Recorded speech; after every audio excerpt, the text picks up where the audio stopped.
कराची में समंदरी हवा बंद, बदतरीन हब्स और गर्मी बरकरार। दर्जा हरारत 33 डिग्री तक पहुंच गया। हवा में नमी के बाइस शिद्दत 41 डिग्री रिकॉर्ड। दिन भर मौसम गर्म और मरतूब रहेगा।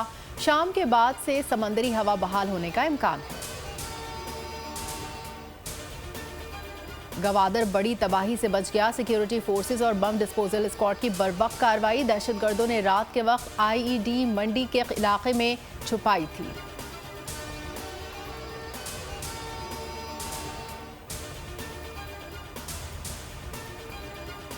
मौजूदा हुकूमत 18 माह तक बरकरार रहेगी। IMF के साथ मिलकर सारी मौशी इस्लाहात करेगी। हुकूमत खत्म हुई तो पाकिस्तान में टेक्नोक्रेट हुकूमत आएगी। मौशी दर्जाबंदी के इदारे फिच की रिपोर्ट जारी। बताया रवा माली साल के इख्तिताम तक पाकिस्तान में महंगाई बढ़ने की शरह कम हो सकती है।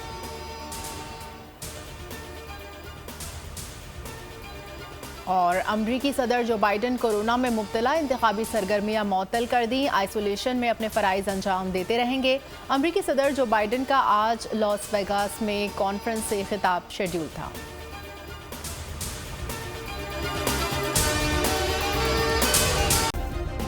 सब्सक्राइब करें और बेल दबाएं ताकि कोई खबर रह न जाए।